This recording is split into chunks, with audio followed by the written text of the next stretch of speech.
I lifted my hand to answer the question, but the teacher noticed my worn-out shoes. She looked away deliberately and called the one with shiny leather shoes, simply because I was the poorest in the class. Lunchtime was even harder to bear. As I watched others enjoy fruit and bread, I could only lick my lips, my eyes fixed on a piece of chicken. Then the rich kid noticed me. She mocked me for being poor. I ignored the insult and stayed silent, until the rich boy tossed the chicken by the trash, telling me to eat it like a stray dog. Humiliated by the cruel gesture, my anger exploded. I threw a punch at the rich kid, knocking him straight to the ground. Once I cooled off, I realized I was in serious trouble, so I turned and bolted out of school, and never came back again. Years later, I ended up a street hustler. My mother plans to send me to a technical school. To support me, she bought me a brand new pair of shoes. But the next morning, the shoes had been stolen. While having lunch, I spotted someone wearing my shoes. I became furious. The thief noticed me and ran as fast as he could. I chased after without hesitation. Then the thief dashed into the dormitory.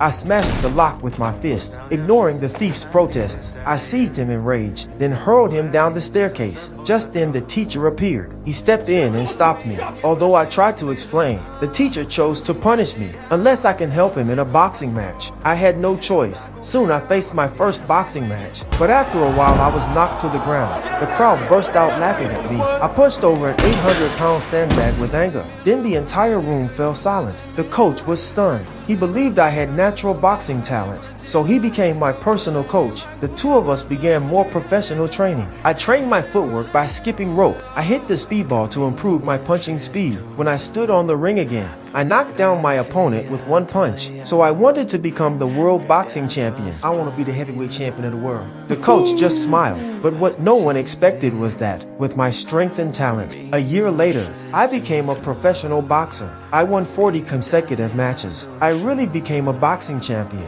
But at the end of my career, I changed completely. I said goodbye to boxing and became a pastor. Years later, I became a portly uncle. So do you know my name? Please comment.